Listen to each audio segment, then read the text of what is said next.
Hello and welcome to my channel. If you haven't been here before, I am Erin.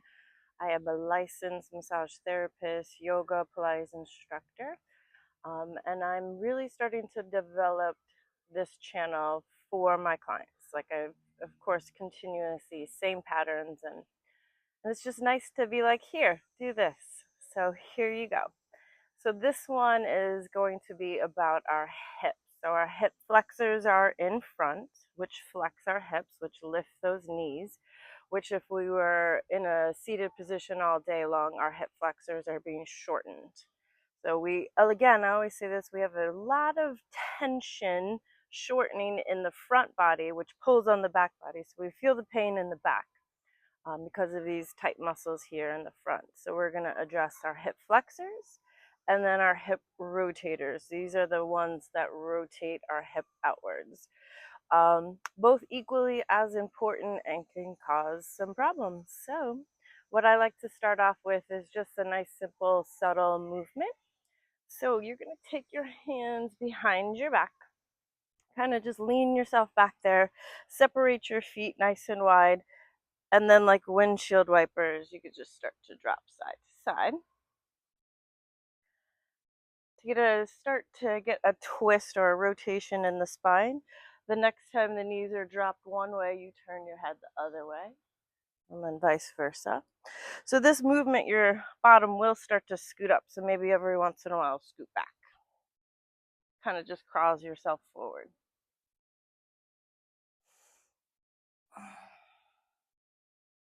So we could start to add a bigger rotation. So maybe the next time you drop it over to the right, the left arm could come up and reach upwards, sweeps down to the other side, sweep upward, get that nice opening up in our torso.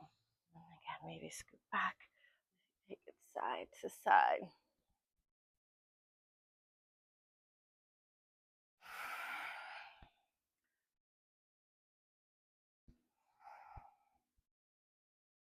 So let's now take that hand and drop down. Kind of do like a bow forward. Elbow comes down.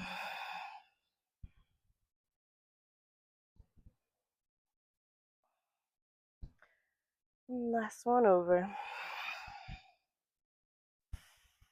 All right. Again, that was just a nice little subtle movement here. So let's start with our legs extended long out in front of you. This is called Dandasana in yoga. I always like to start with a little patter of those legs, get some blood flowing back into those legs or down those legs. So we're going to start with scooping up the right knee. Maybe lace the fingers, hug the shin. Get your spine as tall as you can and pull it in as close as you can.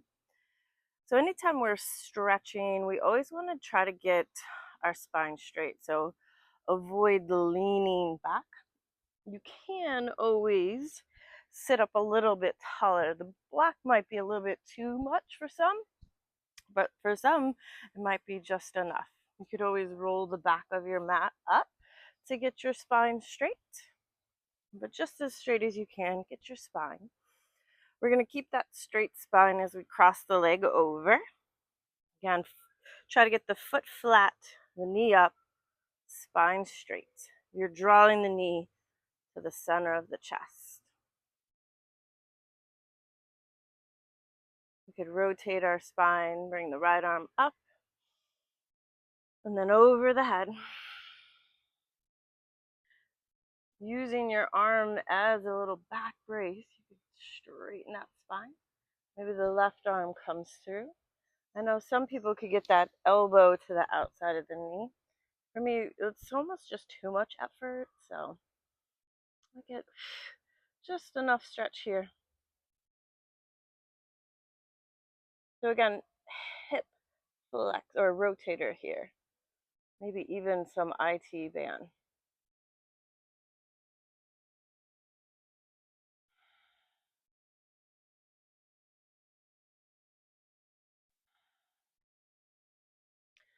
we got the rotators. So I do have some blocks here. Some of you might want to take advantage of, again, of a little bit of a lift. We're going to go into a deep stretch here, stretching the hip flexor. So squeeze the knee in, lean to the left. You're going to sweep your leg around. Now, again, if this is not possible to sweep the foot around, again, shin is on the outside of the leg. You're not sitting on your heel. Grab that block. You can sit up there. Try to get the foot flat. Sometimes we don't have that extension there in the ankle to make that happen. Again, wiggle yourself in there, right? So block there if you need it, under your butt. But if you can, you can. Or maybe even the blocks come back behind you, and you could brace your elbows. So I guess we would need both blocks for that. Come down. Again, I always like to take things breath by breath. So quad muscle, but then again, we're trying to really target that hip flexor. So after a few breaths, we might find that we could start to work our way down to the mat.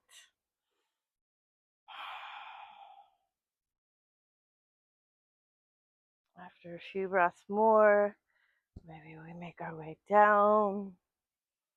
Now, if the knee lifts, that's okay, but try. Get a little traction there, push your knee down. Arms over the head is always an option. Tricky part here too, and I know mine does it a little bit, is this arch here that we're um, getting in the back. Pull the ribs down, pull the belly down. Just as much as you can, try to sink that arch. And of course, breathe through the stretch.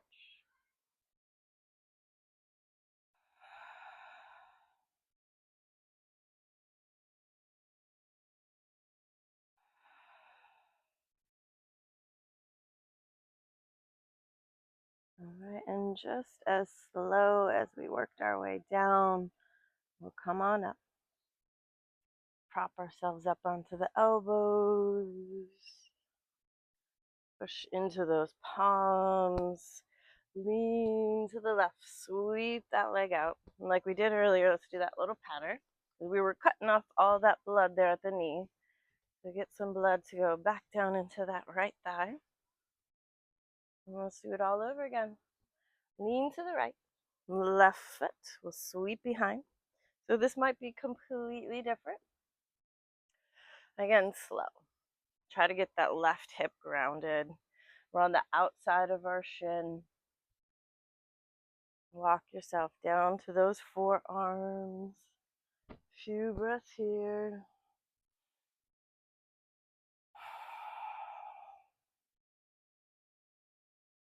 Option I forgot to mention on the other side, we can always bend this knee and work your way down. And then maybe actually after a few breaths you feel you can extend the leg. Arms overhead. Where are you feeling the stretch? Can you bring the breath into the stretch, pull it down into that spot.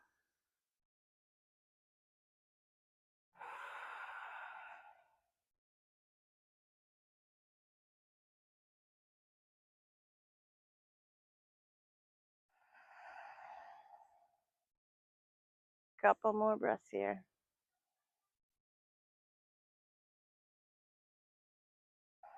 And again, just as slowly as we went down, we're going to come on up back to those elbows. Up to your palms. Lean to the right. Sweep it out in front. Paddle those legs. So let's turn ourselves around. Now, I do have blocks here.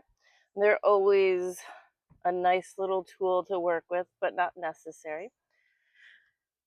But with both blocks down, so this would be the low, the medium, and the high. So you kind of find your working level or your setting. Step the right foot forward in between the blocks. You're going to take a big lean forward. So we just open up that hip flexor. So that should feel pretty good there. Gazes up. And let's create a nice flow here as we rock back. We're going to extend that front leg and then inhale, come on forward. So I like to think about bringing a cat and cow into this. So here we be cow tilting. Exhale, we rock it back. Cat and cow.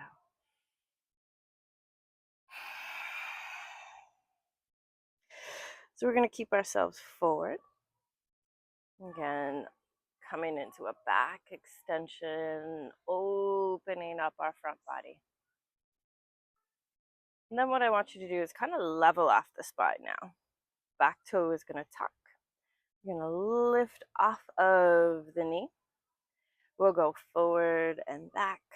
So these muscles or these movements always feel really nice. It's called flossing. Getting into the subtle body, so that back foot, the toes, the ankle are getting a nice stretch there. So I like to think about tug of war here. So pull the heel back, pull the heart forward. That should hopefully level us off. And maybe again, we feel we can go a little lower, the blocks lower down, or we lose the blocks completely. I'm going to hold on to my block because I really like it for the next move. Keeping the left block where it is, the right one will step out to the side. We're going to heel toe the foot out, take a big turn out of the foot, coming back down to the knee. So maybe I am going to drop down to my forearm on the left, but if you need to, you could stay up. The right arm is going to sweep up and over. If you can bend that back leg, reach for the toes. The right knee, so you'll see it on the other side when I do it there, but the right knee is kind of falling out to the side. So this is a kind of a Maui Wowie of a stretch here, getting it all. Those hip flexors, hip rotators.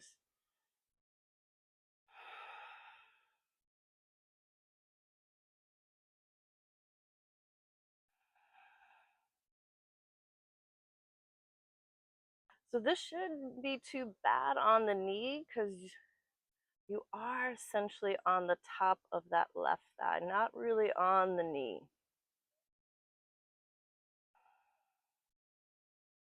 Taking one more breath here. Coming down. Back to that block. Step the foot in, step it back. And then, of course, let's switch legs. And come forward on the inhale, cow tilt. Take it back on that exhale, cat tilt, rocking forward.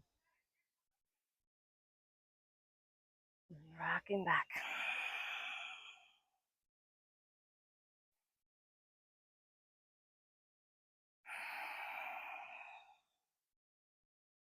All right, so you're forward, holding yourself forward.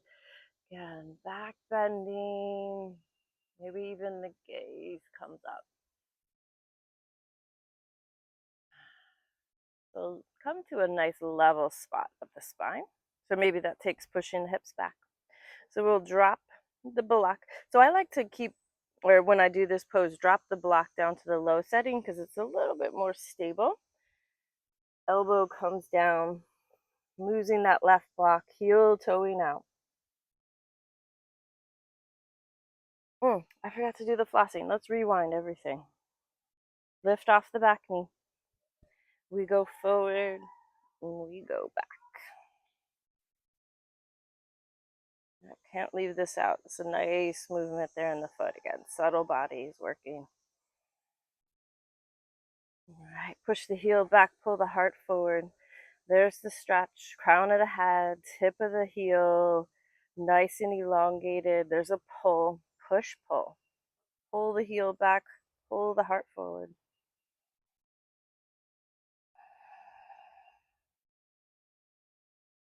And now we'll make our way down. Dropping that block. Coming out with that left foot, turn it out, roll to the knife edge, knee flops open. Left arm sweeps up and around, reaching for the toes. Gazes up.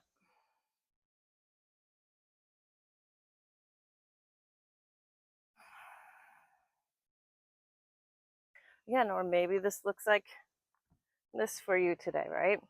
We could be up here.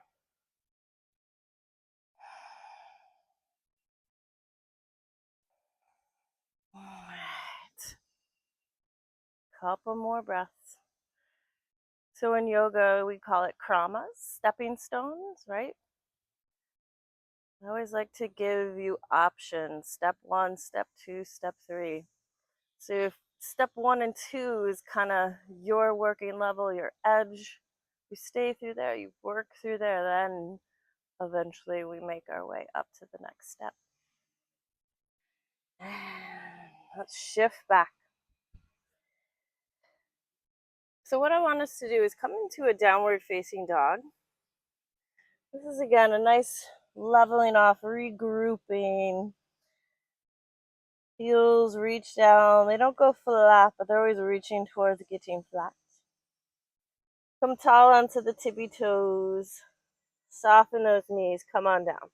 So here's where it could get a little tricky. We drop the left knee down. We're going to take the left foot, sweep it to the right. I call that kickstand. The right knee tucks in behind. This is going to be a big commitment for the knees. So if you feel like you might need to already, let's bring that block behind us. So the left foot kicks out. Reaching for that block, we're going to sit down. So we have our left knee on top of our right knee. So if you don't need that block, both sit points or ischiotuberacities are grounded, perfect, tall spine. And that tall spine is so important. From the elongated spine, then we lean forward. So avoid, again, rounding in the back. Lean forward.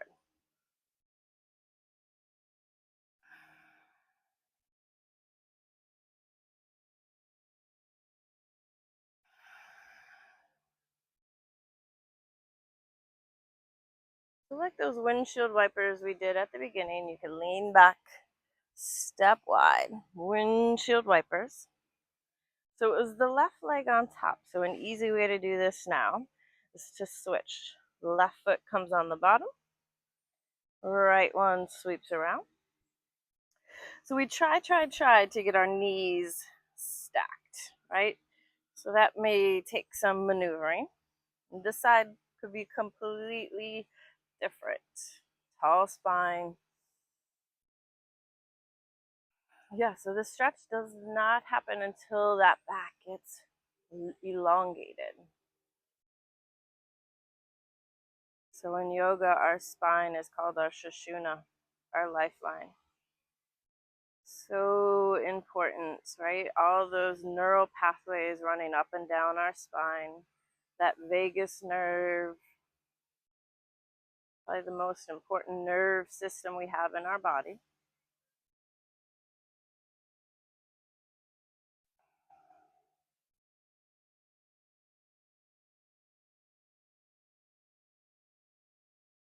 So I am gonna adjust so I could get in front of the camera. Because this next pose gets a little tricky. So we're gonna take the bottom foot. We're gonna sweep it out. So shin becomes parallel with the top of the mat. Grab your top foot and knee and try to stack. This is where the blocks can come in handy. Maybe you could watch that there if that knee is really up in the air. I like to give myself a pop and kind of work those hips down. So think about logs in the fire. Your shins are those logs stacked. Tall spine.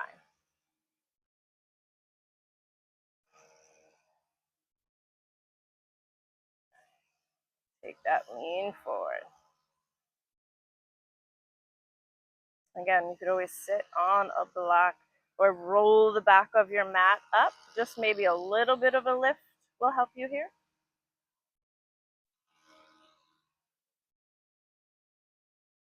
We'll take that lean back, step those feet wide. One more time, windshield wiper. All right, so to switch legs, the right foot is down, and the left one comes on top.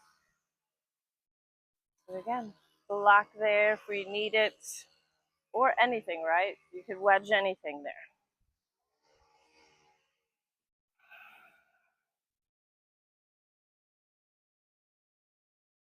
That breath in.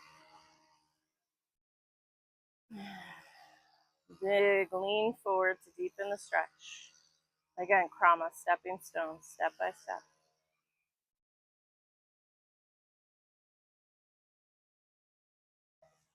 So our hashtag goal would be, at the end of all this hip opening we did, lotus is not my favorite, but we can find a half lotus and just slide that top heel in, and then maybe the bottom heel just stacks under. But if you can, you can. It might be a little work today. Let's grab both feet.